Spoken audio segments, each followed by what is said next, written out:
प्राचीन काल में हिमालय पर्वत की गहराइयों में भगवान शिव अपनी साधना में लीन थे।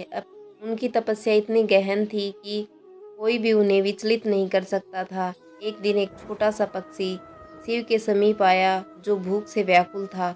उसने शिव से प्रार्थना की कि वह उसकी भूख को मिटाने में सहायता करे।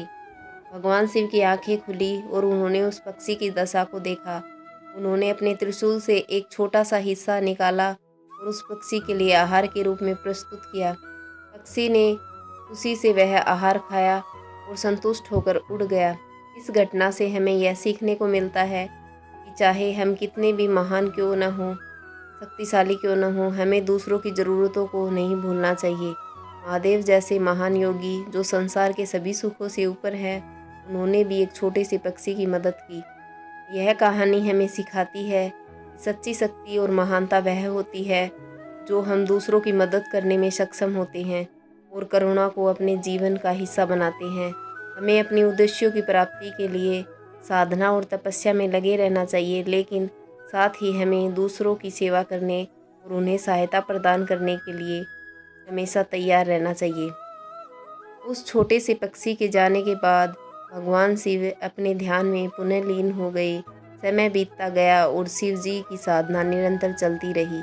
उनके तप और साधना से ही समस्त ब्रह्मांड संतुलित रहता है। कुछ समय बाद हिमालय पर एक बड़ा संकट आया। चारों ओर आग लग गई और आसपास के सभी जीव जंतु और वनस्पतियां नष्ट होने लगी। उस समय सभी देवता और ऋषि मुनि भगवान शिव के पास आए और उनसे मदद की प्रार्थना की। वे जानते थे कि केवल महादेव ही इस विनाशकारी स्थिति को संभाल सकते हैं। शिवजी ने अपनी साधना से ध्यान हटाया और उन्होंने देखा कि उसके आसपास सारा जंगल जल रहा है। उन्होंने तुरंत अपनी शक्ति से गंगा को अपनी जटाओं से मुक्त किया और उसे धरती पर बहा दिया। गंगा के जल ने पूरे जंगल को शीतलता प्रदान की और आग बुझ गई। सभी जीव जंतु और वनस्पतियां पुनः जीवित हो उठे। यह देखकर देवता और ऋषि मुनि महादेव की महिमा का गुणगान करने लगे। उन्होंने शिवजी से कहा, हे महादेव, आप सृष्टि के रक्षक हैं। आपकी कृपा से ही यह संसार सुरक्षित है।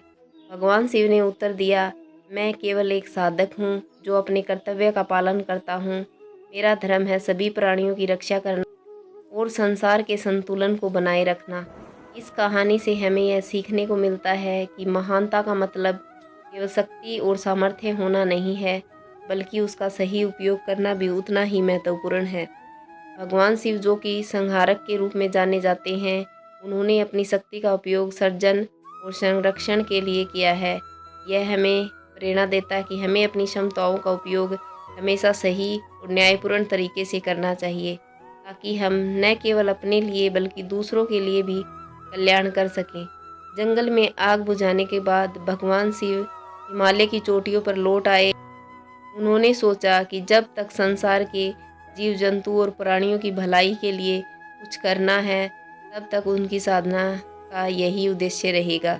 इस विचार से प्रेरित होकर उन्होंने अपनी शक्ति का और अधिक व्यापक रूप में उपयोग करने का निर्णय लिया।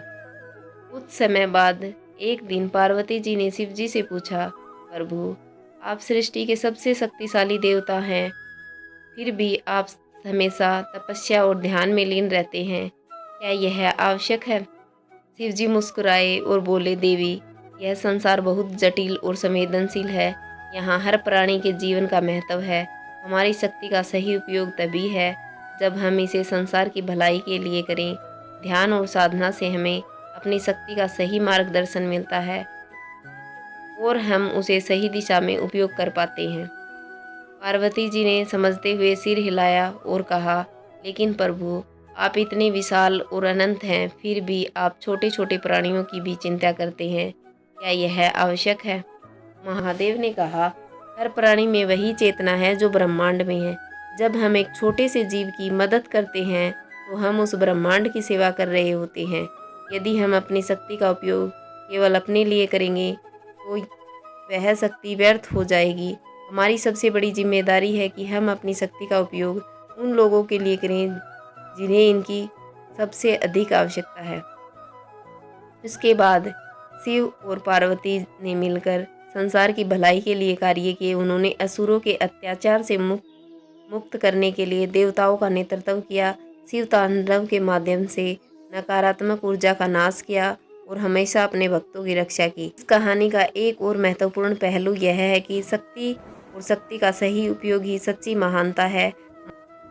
महादेव ने अपनी शक्ति का उपयोग केवल संहार के लिए नहीं बल्कि सृष्टि के संरक्षण और संतुलन के लिए भी किया है। उन्होंने यह भी सिखाया है कि चाहे आप कितने भी महान क्यों न हो, आपके कर्तव्य में करुणा और संवेदनशीलता होना आवश्यक है। महादेव की यह कहानी हमें प्रेरित करती है कि हम अपने जीवन में शक्ति का सही और न्यायपूर्ण उपयोग करें और जब भी आवश्यकता हो दूसरों की मदद करने के लिए हमेशा तैयार रहें। इससे न केवल हमारा जीवन समृद्ध होगा बल्कि हम अपने आसपास के संसार को भी एक बेहतर स्थान बना सकेंगे।